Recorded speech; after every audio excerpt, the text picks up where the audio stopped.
right, this is the review session you've been waiting for, the last one. And as I mentioned in the introduction and the Google Meet, I am going to be a lot more direct with this one to reward the people that pay attention on the review. So there's, I think, a good chance that this last portion would be your high score, which, remember, replaces any test that you missed or your lowest score. So make sure that you're paying attention on this part, which we're going to skip a few questions, and we're going right to 65 through 80. There's a whole plethora of questions that we have access to, and we're going to do numbers 65 through 80. So that's what it'll correspond to on your number and on your review.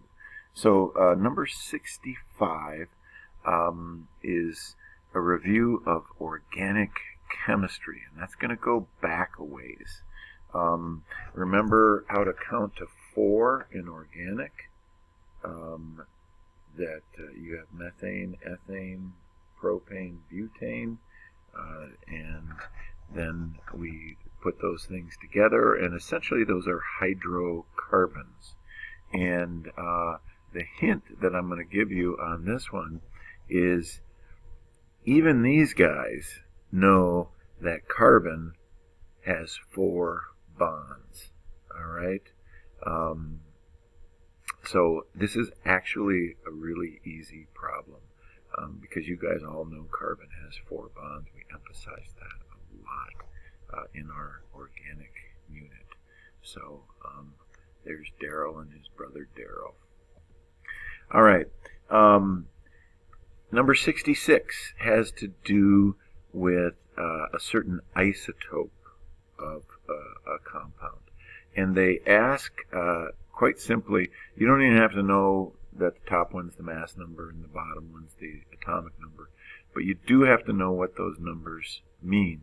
For instance, if you were asked the number of protons in this particular compound, that will always be the same, and it will always be 19 for potassium. Now, in terms of the electrons, remember that protons are positive. There's no charge here. So that means that the protons and the electrons are going to be the same. Now, the neutrons, you have to know that this top number is protons and neutrons together. And I think you might remember me saying, hey, just think of this as a little subtraction problem. 40 minus 19, 21. So 21 neutrons plus 19 protons gives you that top number of 40. And I think at this point we're 2 for 2 on some pretty straightforward questions, but it's nice to get a review of this stuff. Number 67 is going to be a little bit more challenging, but I have some pointers for you. You can tell if a chemical bond is ionic by using this chart, which is at the top of side 2 of your nice colored periodic table, and it's called percent ionic character of a single chemical bond. And what you use is you use the electronegativity difference, and if it's high enough, and if it's above 50%, then we say that is an ionic bond. So in this question, you're going to be able to eliminate some of the choices because they are ionic bonds. And the question says, which one of these is polar and covalent? It has covalent bonds, but yet it's a polar molecule. Okay? So here's the hint to eliminate some of them. Like, for instance, if you were talking about the bond between potassium and sulfur, you would just look up on the same side with the percent ionic character table. You'd look up the electronegativities, and we did a lot of electronegativities, so you should be pretty comfortable with that. So potassium has an electronegativity value of 0.82, and sulfur has a electronegativity value of 2.58. You subtract those and you get 1.76, and then you go to the table here. I'd round that 1.76 to 1.8 because these are just one place to the right here, and I would say this is 55% ionic character. Well, if bonds can be both covalent and ionic, and it's 55% ionic, that would be classified as an ionic bond. So you could eliminate a choice like that. Hint, hint. Now, it also talks about polarity. So our cute little polar bears coming back onto the scene that we talked about in number 27 and 28. And I'd also like to review the meaning of life with you. The carbon, nitrogen, oxygen, hydrogen. Of these, there are two that are polar. That would be nitrogen, because it has that real negative unshared electron pair there, and then maybe 3 other things attached. Carbon is never going to be polar with 4 bonds like that if it has the same thing in each position. But if you put like a chlorine, like 1 chlorine, see, I'm going to reference the test here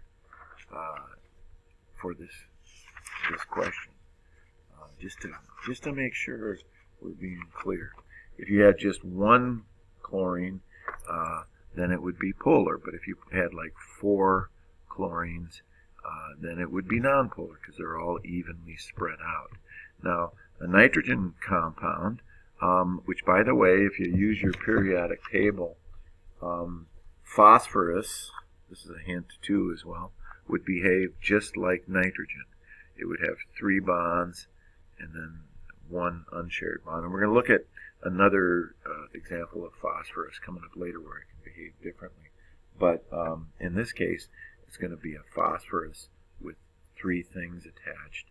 So that definitely has the potential to be polar. Okay?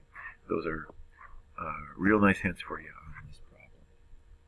And then you get to number 68, huge overlap with 67.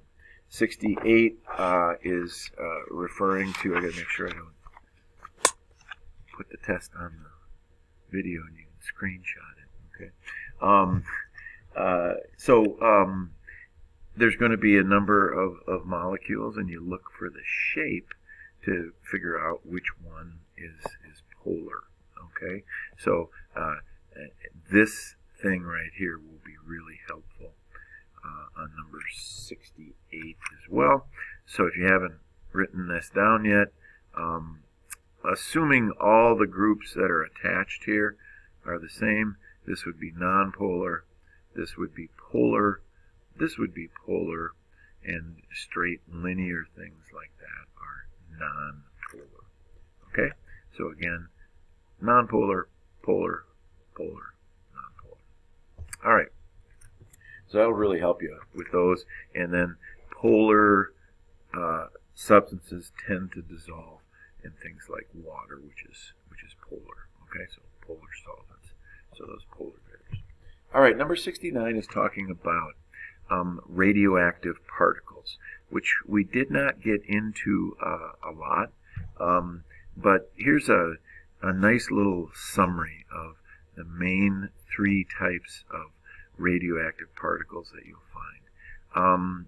This is an alpha particle, and it has two protons and 2 neutrons. So in other words, it's a helium nucleus.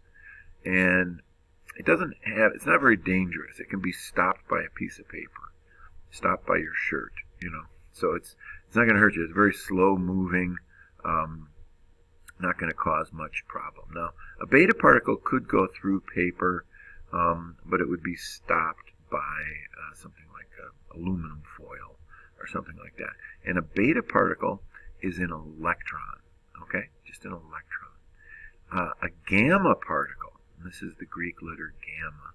You got 3 Greek letters to learn here, alpha, beta, and gamma. Gamma is actually not even a particle at all. It's sort of a particle, but it's a little package of energy called a photon that travels in a wave-like motion. So that energy, and it's very high energy, goes right through the paper, right through the aluminum, and it would take actually a couple of centimeters of lead to stop that. So that's the nasty one. That's the one when you think of the Hulk. That's gamma radiation. Okay? Now, number 70,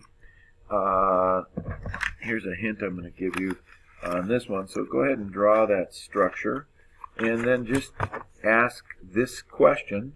I'm not going to tell you what it is, but you can look it up. You're going to find out what functional group this has. And I just want to remind you that you have a green sheet in the front of your reference packet, and that green sheet talks about the major functional groups. Okay, so that's what we're going to be utilizing to answer that.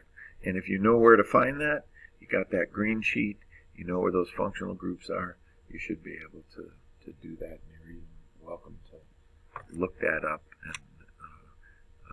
But it's very similar to this problem. All right, for number 71, it's talking about solution chemistry, making solutions. So you're going to dissolve something. So when you dissolve something, and we did kind of talk about this with number 33 when we went back, that it's a solid particle and it breaks up into ions. All right? Hint on this one, use your yellow sheet. Get that yellow sheet out. So this packet can be very useful on this portion of the test. Remember that one of the ions, the negative one, is probably going to be polyatomic. So one of the bottom ones, and then the top one will probably be these, but it breaks up into those ions. Okay?